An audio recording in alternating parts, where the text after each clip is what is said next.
Alright, the Spurs lost game 1 by 10, so you'd assume they got outplayed, but the film says something stranger, because San Antonio didn't really get beaten. They beat themselves. So what are the 3 fixable things that flip this whole series? Because here's the encouraging part for San Antonio. They won the rebounding battle, they got to the free throw line more, and they held the Knicks under 42%.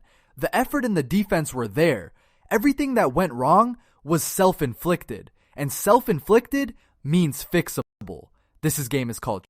Real quick before we get into it, if you like breakdowns that actually show the math instead of just yelling takes at you, go hit subscribe. It's free and it genuinely helps. So click it. Fix number 1. Stop giving the ball away. The Spurs turned it over 13 times to New York's 8. And the worst offender was the franchise. Wembanyama alone gave it away 6 times. So step 1 is simple. Cut those careless turnovers in half, and you erase most of a 10-point loss on its own. Fix number 2. Stop falling in love with the 3.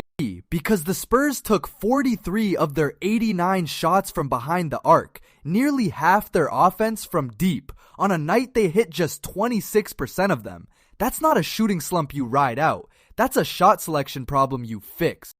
And the fix is hiding in their own box score. Because when the Spurs attacked the rim, they got fouled, and they went 20 for 25 at the line. So the blueprint is obvious. Drive more, settle less. The free points were right there. They just kept jacking threes instead. Fix number 3. Wake up the second star, because De'Aaron Fox was a ghost.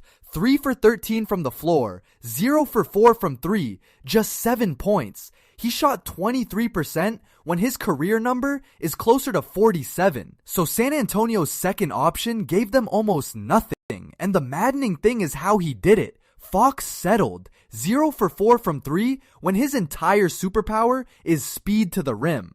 So the fix isn't complicated. Stop shooting jumpers and start using that first step to get downhill and draw fouls, just like Wembanyama did. A live Fox alone is worth several points.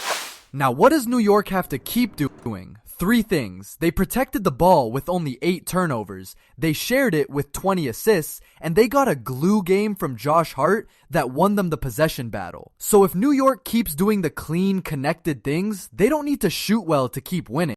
So put it all together, the Spurs out-rebounded New York, got to the line more, and defended well enough to win. They lost on turnovers, bad shot selection, and a no-show from their second star. And every one of those is correctable by game 2.